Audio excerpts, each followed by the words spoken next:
Hi, it's your girl Onyx here, and thank you for tuning into The Onyx Effect. Today I have with me none other than Donnell, who is the CEO of Diamond Sports Group. Not only is he the CEO of that, but he is an amazing inspiration to our community and to men all over the world. So he is basically our ancestors' wildest dream. So we're going to get right into the conversation with Donnell so we can learn more about him.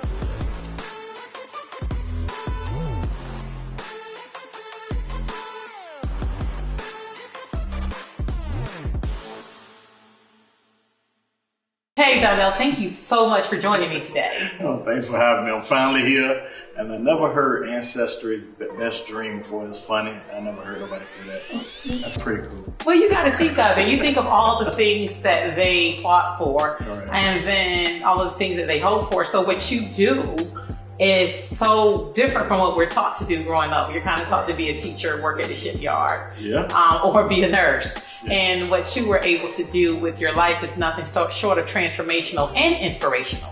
Wow. So I just want to go through all of that with you, if that's okay. Yeah, let's do it. So who is Donnell Britt? First and foremost, I'm a husband, father. A lot of people around the country know me as the CEO of Diamond Sports Group. Also the CEO of D1 Savage Apparel, and locally in Virginia, I own a screen printing and embroidery company called Stitch It. So I'm a man of many things. Believer in God, but most importantly, I'm a family man. That's the thing that's most important to me. I think I grind so hard because I want to make sure that I create generational wealth that, you know, that's not normal in our society from an African American or a black guy. You know what I'm Right. saying? We're not leaving, you know, we're not leaving things for our kids for years and years to come, you know what I'm saying? So that's what I want to be, and that's who I am. So did you grow up with money and privilege?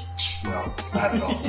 Not at all. Some people from downtown, you know, I'm from Portsmouth, Virginia, so some people from downtown Portsmouth maybe think I grew up with money because I stayed in Carolina, but Yeah. I actually was in a single family home with a mother who had a drug addiction, right? And so she left me a lot of times with my grandmother, and that's who I stayed with. And it was my grandmother and my step grandfather, and I thought we had money, you know, but looking back at it, we didn't have much. But my grandmother always made sure everything was on. I never had a situation where anything in our house was turned off, and it was never a day I said, man, we don't have anything to eat. So I'm grateful for her for that, for teaching me those values. So yeah.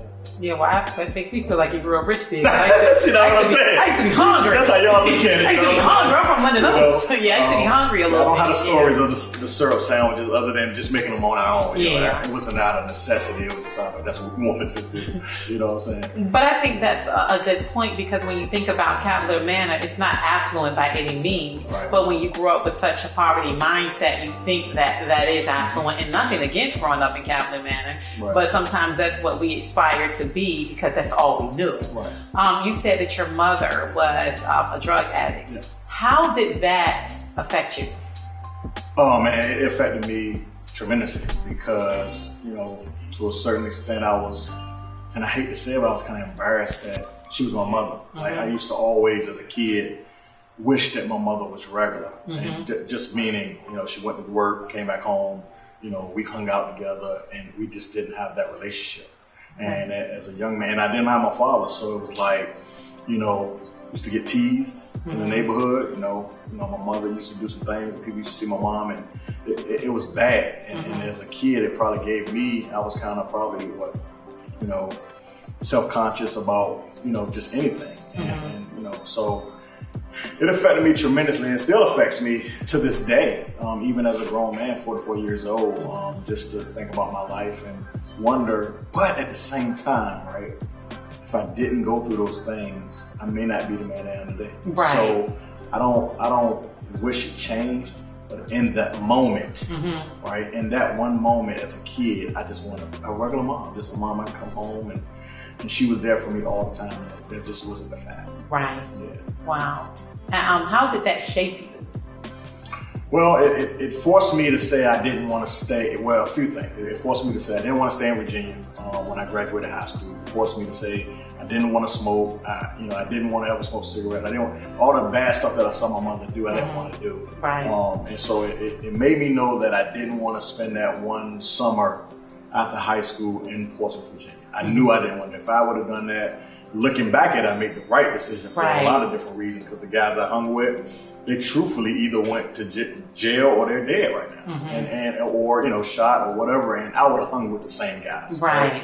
And so it forced me to know that, hey man, you got to get out of here, right? And I knew college wasn't for me right off the bat. I wasn't no college guy, and I said, you know what, I want to be in the Air Force. The Air Force said, no, you got to charge. You can't go in the Air Force. Right. And so I ended up going in the Army, and that's where I learned how to be a man. Right? I didn't learn how to be a man growing up. I was 18 years old when I joined the Army, but it was when I joined the Army and I got around some other men that I looked up to. It's how they taught me how to really be a man and a father figure. Right. Right? So that's what happened. But, you know, I wouldn't change it. So it really shaped me to be a better father also, because I didn't want my kids to experience the same thing that I experienced as a younger man. Right. You know what I'm saying? So, yeah. Right, that's pretty powerful, and it's a good thing, because we all deal with different things, and you never know what a person's situation is. I know when I met you, I just thought you was a tall, mean dude.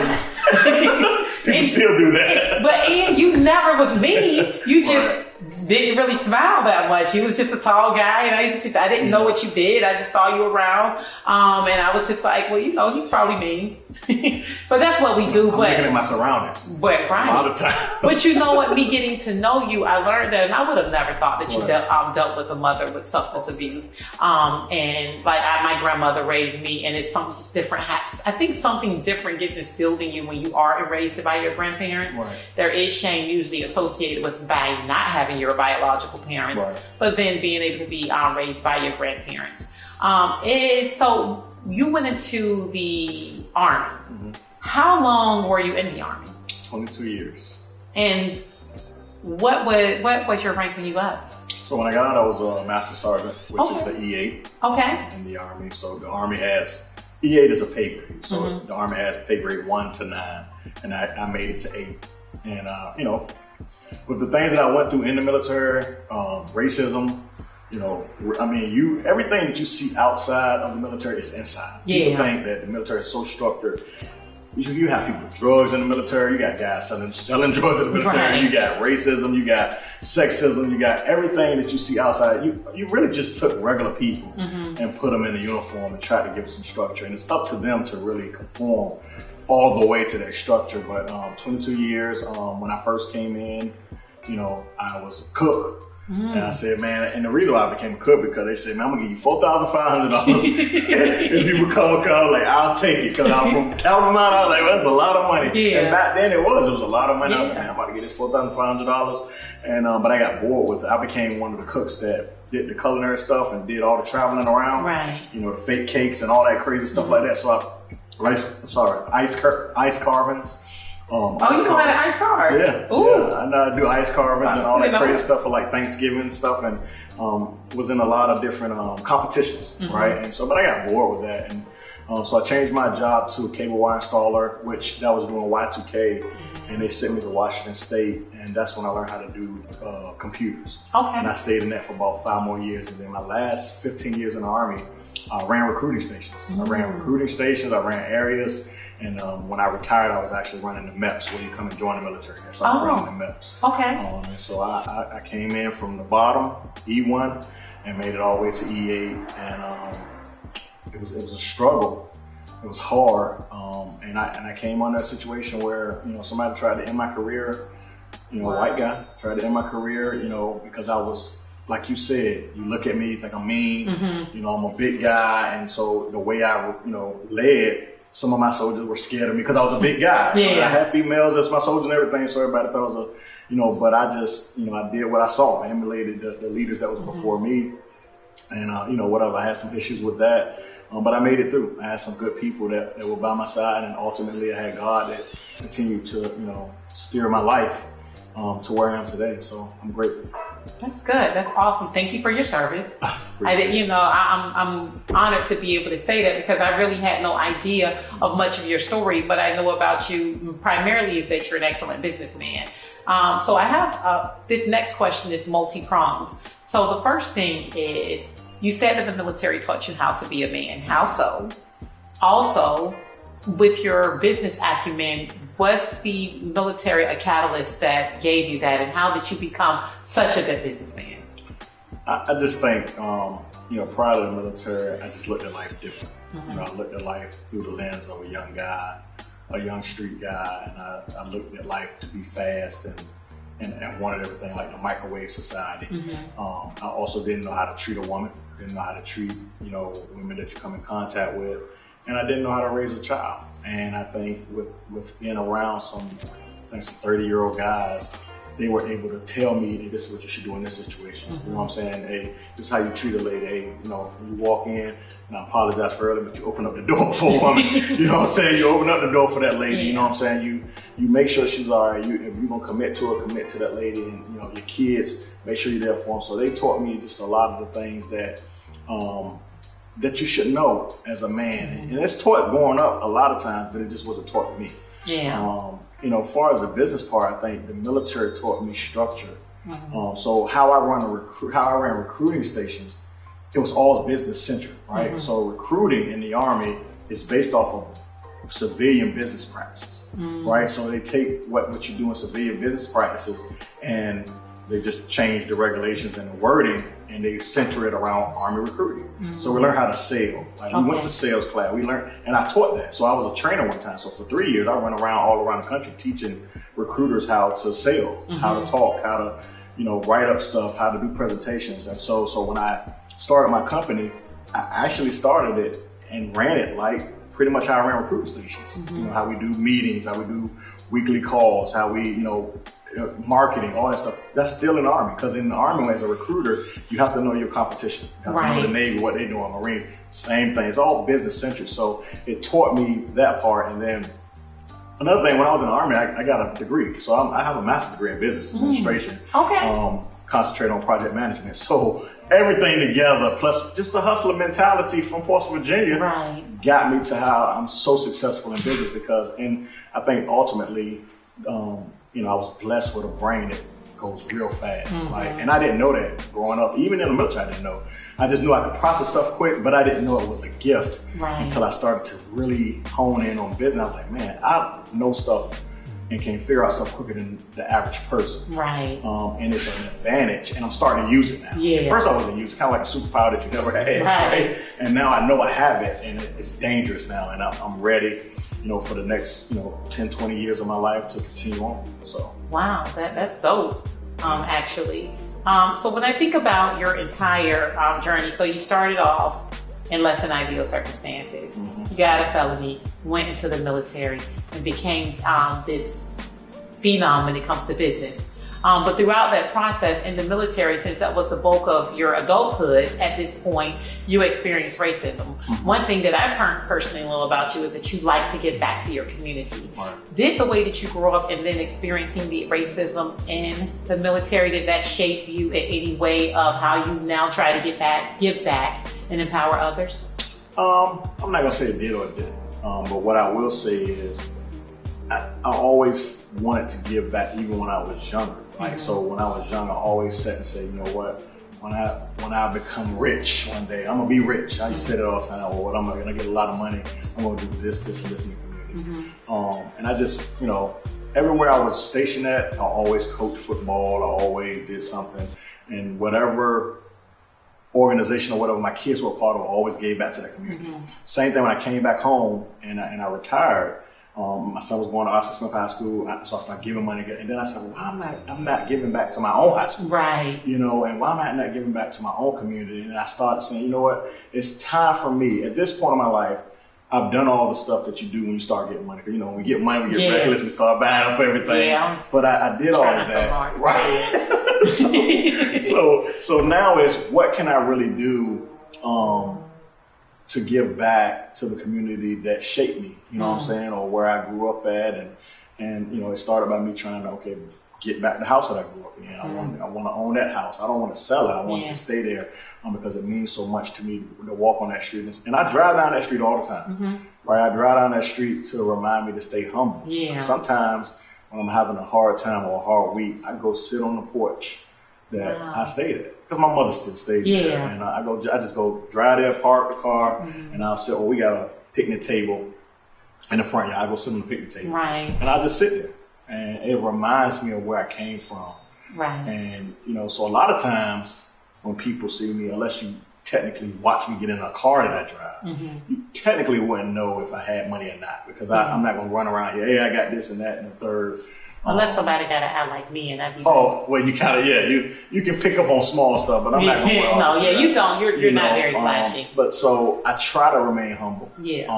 But, you know, when you want something, you want something. So there's nothing wrong with that either, because you work hard for it. So I don't want anybody to think just because you're affluent or you start, you know, making money as a businessman, that you don't supposed to buy anything. That, you know, who says that? You know I don't know broke people, because I don't say that. I don't know why. You know, once we get something, we it's a bad thing. Oh, he got this, he got no. If you can afford it, do what you need to do.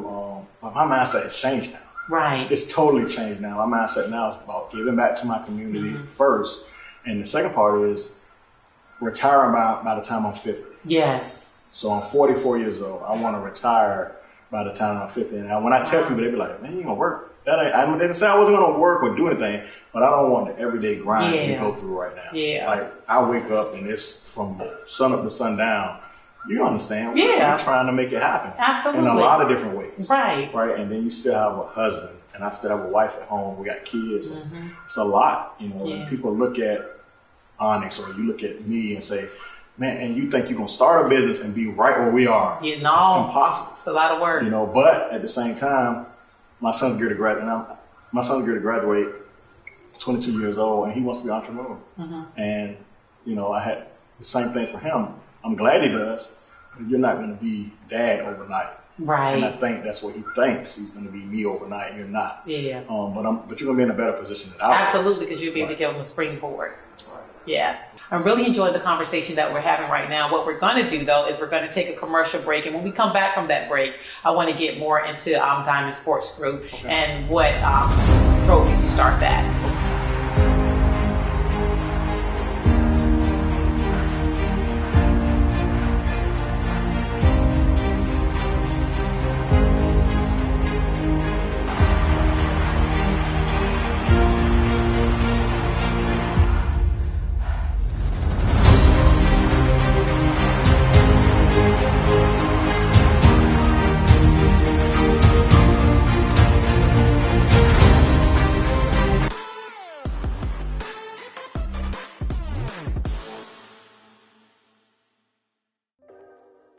For those of you just tuning in, I am having a great conversation with Donnell Britt, the CEO of Diamond Sports Group, and you are watching The Onyx Effect. So, Donnell, when we left off, we said that we were going to get right into Diamond Sports Group. Right. What is that? So, Diamond Sports Group is a sports marketing company that is geared to showcasing and giving youth football athletes an opportunity to showcase their skills, right, from all over the country.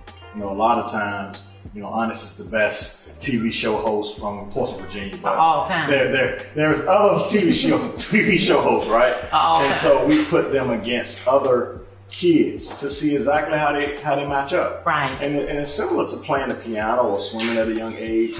You do something from the 3rd, 4th, 5th grade, and then by the time they get to the 8th and 9th grade, they're familiar with the competition that they're going against around the country for a scholarship offer. Yeah. Right? So if it's only 20-something scholarships for that college, and you're trying to get it, but it's 1,000 and something kids trying to get that scholarship, you want to know where you kind of, you know what I'm saying? And so we created that to showcase athletes in an environment that will cultivate to see if they're going to be, they need to rise to the top, they need to go back home and say, hey, I need to work on some things. It teaches them a lot, and it also becomes a networking event for parents, right? Because a lot of times, like I took my son to some when he was young. I had no idea that kids did workouts. I had no idea that kids did that. Some parents have no idea that you, as a high school kid, you have to do something called the clearinghouse, right? The eligibility center. Like, what's so that? A lot of parents, well, the eligibility center is where you have to be qualified to be an NCAA Division I football player. Right. So, and you have to do that. You have to fill out the forms online. You have to pay the money, whatever it costs. It's not a lot, but you have to do those things in order to get a Division I scholarship. But a lot of parents have no idea about it. Wow. And then a lot of times you see a lot of these great youth football players, and you're like, man, it was so great back then. What happened to them in high school? Where they have no mentorship to know that grades matter at the end of the day. Sometimes bigger than your athletic ability. Right. And so we teach and preach that from the beginning time that we see that kid. Now, everybody doesn't start at third grade. Sometimes we catch them at the tail end. But our events preach education, excellence on education and on and off the field, right? And so that's what it's about. We also help kids, once they get in high school, we help them find scholarships. And we help college, we try to match colleges with them. And even the last part of it is when it's time for them to come out, we associate it with some agents that help them go from a college athlete to an NFL athlete or a professional. Right. Get them a job, help them get a job. We're working on doing some actual, job fairs for the kids. And we also have a program where I let kids come back and work for my company as, what do they do? I don't know what it's called. When they come back and work, internship. Yeah. So I allow some interns to come back and work with my company, and we write a lot of letters for them. We also give away computers. All right, we give away laptop computers every year to kids, and we give away awards for grades. So we're big on football, but athletics as a whole. Yeah. So like the totality of the kid, you just don't say, you kind of just don't use them for whatever their talent is and throw them away. I think that is very, very, that's excellent. Right. I've never heard of such a comprehensive program in my life. Right, and so a lot of times in life, right, so people only want 10% athlete. Who's the best kid? Okay, well, you handle all the 10%. That's why when I first started, I said, y'all handle the 10%. We want the 90%. Because in reality, some of the best people are 90% of the Americans in the world. Right? Everybody's not number one. Right. But we want, if you want to be a great person, right, we want to help you be a great person. Yeah. Right? And a lot of times when we have these kids in these events, they have single mothers. Single fathers too. I mean, grandmothers bringing them to the event, and you start to see that they need mentorship, and we become mentors to them too. Yeah. Me and all the guys that are part of my company, and the coaches. We got 100 and some coaches all around the country. They follow the kids. They might coach their kid in the third grade, and they still follow on Facebook. Gives us a great opportunity to keep up with people, and they end up. If one of our families go to another state on vacation, they'll link up. And so we become a family. So Diamond Sports Group, we always call ourselves a family.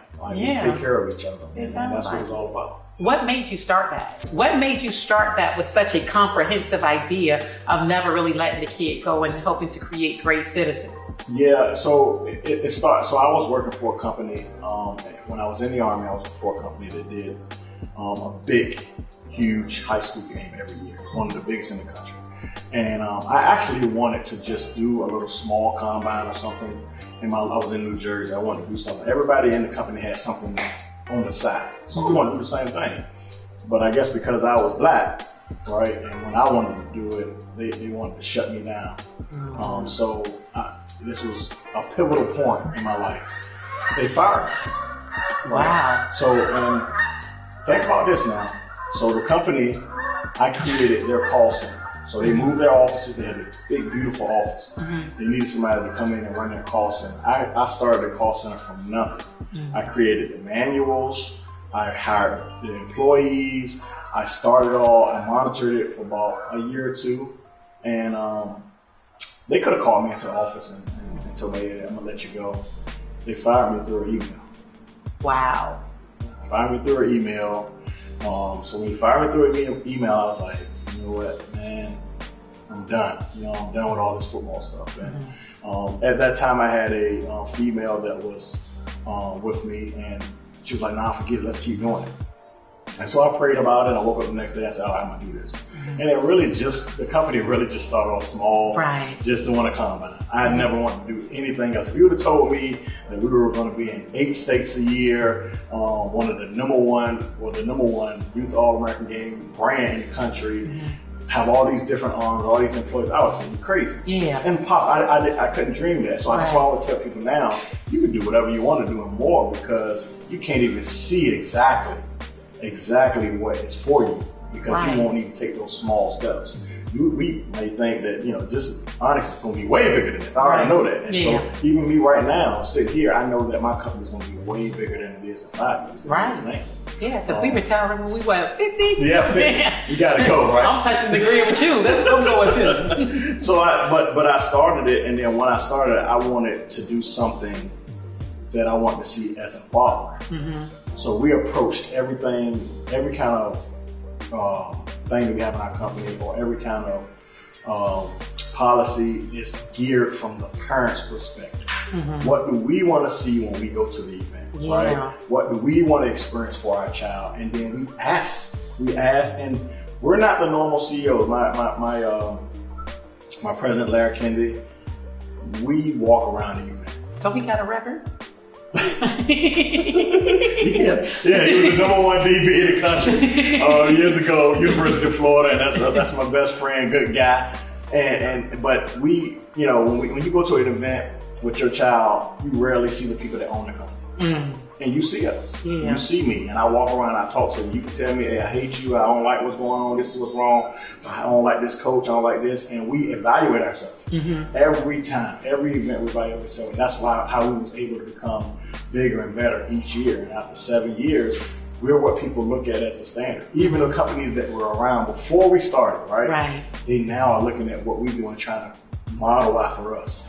It's crazy, right? And so I'm really the only true African-American company, black guy at the top of this industry, surrounded by people that don't really want me there. And they're really, but they got to work with you. They have to, right? When I was coming up though, it's funny that you said that, because when I first started, I was asking people to help me. I can do this for you. I can do. Nobody, nah, man, that's not gonna work. That's how it always works. You won't last a year, this, that, and the third. Now I'm where I'm at. Now these same people, I'm seeing them now. They want to work with me, and it's like, hey, don't I know you? I didn't forget, brother. I'm not gonna say anything to anybody, but I didn't forget what you said or did. You know what I'm saying? And matter of fact, thank you. Thank you for that, because if it wasn't for you, you gave me the motivation and the fuel to keep going. See, sometimes people do stuff and say something to you to hope that you won't do anything. But I learned that you're supposed to take that negativity and use it as fuel. And that's what I did, and here I am today. And you say you never heard anybody call you our ancestors' wildest dream. Never. Well, listen, they need to call you that, because it's not often. A lot of times the heroes that our kids see are people they can't touch. They don't know that they have Donnell, who is right there, that can speak into their life. They don't know that you came from nothing just like them, and now you have been able to put yourself in a situation to build generational wealth. So it's important that we get those stories out there. So I'm just completely and so happy that you decided to sit down and do this show with us today. I can't stop looking at your hat though. Wow. So what is that? what is that? What does your hat and shirt say? So what happened was, one day, again, I'm riding, I think we were probably going to an event in Canton, Ohio, and I'm like, man, you know, I want a brand that speaks to youth athletes and high school athletes about going to Division I or D1 Savage or whatever. And so it's actually D1. A lot of people may think it's a 7 or whatever. And I told the graphic guy to make something that would make people ask questions, right? So when you have a logo, you want people to ask questions about, what is that? So, and Savage has an actual meaning. So the company is called D1 Savage, and it's an actual brand. We're big on youth football uniforms, but actually just all apparel.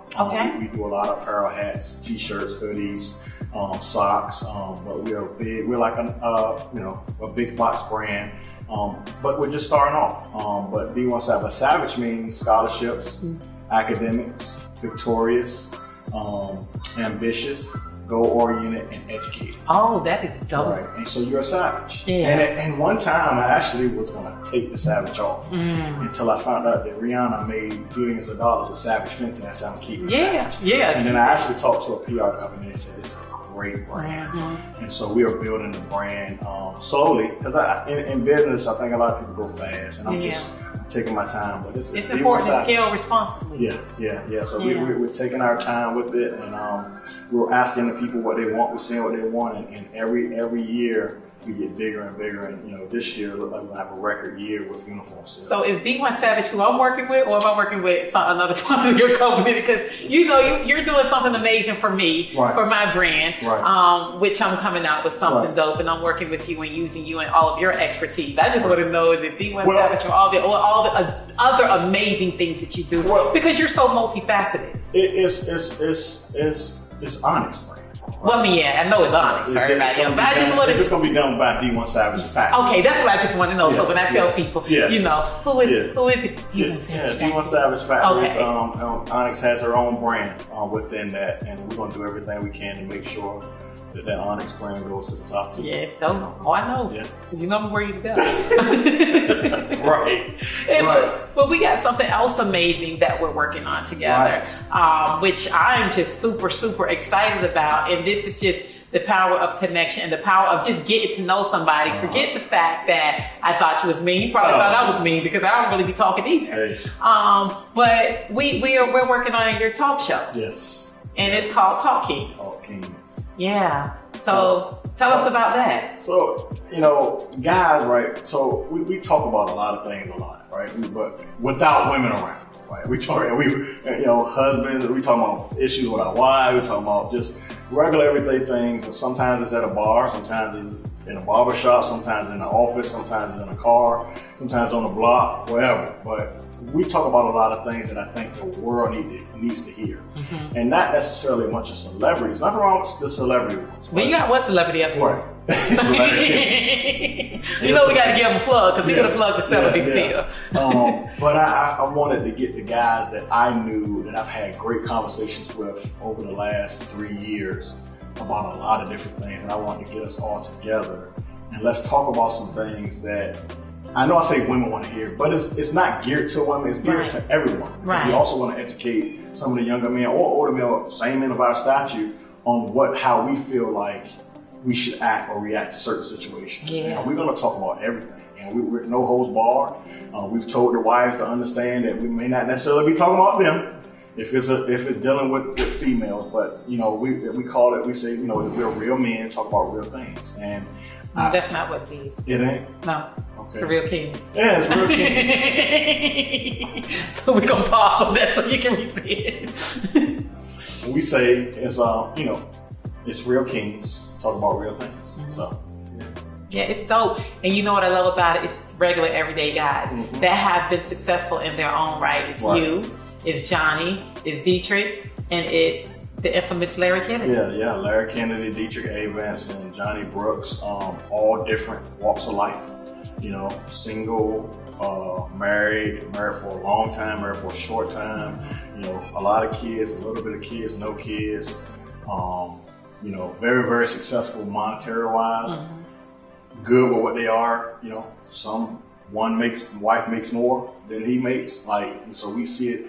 One can do his daughter's hair, which I still can't do my daughter's hair, and I wish I could. One guy who's been all around the country, as in Larry Kennedy, and then me, and then Johnny, who he has a little bit of everything, but they all have great ways of looking at different situations. And honestly, they have taught. These are the guys who make me successful. Mm-hmm. So when you say who is Donnell Britt, these guys that I have beside me on this show. Help shape me now. Yeah. Right? So I learned how to be a man at 20-something to 30s, but now in my 40s, they're helping me refine those values that I have as a man. And I talk to these guys all the time about different things. Right. And I felt like it's time for some of these great subjects that we talk about, the world needs to hear us talk about. And they do, because some of them I was like, oh, I wasn't ready. So it's Talk Kings, T-A-L, capital K-I-N-G, as it's a play on Talk Kings. Yep. And it's coming to everyone on Sky 4 TV in June. And they will actually have all of the page tags at the bottom so they'll know where to follow you. Okay. And I'm excited that you're here. Yeah. So we're about to wrap the show. Can you take us out and say whatever you want? What do you want the people to know about you, about your show, about your brand, about whatever? Oh, first of all, thank you for having me on the show, Onyx. It was a pleasure Every time I've seen it on Sky 4, I always say, man, one day I'm going to be on that show. And who knew I was going to be up here talking about all these things, and especially Talk Kings. Please follow us when you start to see the Talk Kings show on social media and all the streaming networks. And as far as me, just continue to strive for the best, continue to create generational wealth for my family. God bless y'all. Thank you. That was amazing. And thank you for stepping in the ring with Onyx, because you know it's not always easy. Thank you guys for tuning into the Onyx Effect. We'll see you next week at the same time.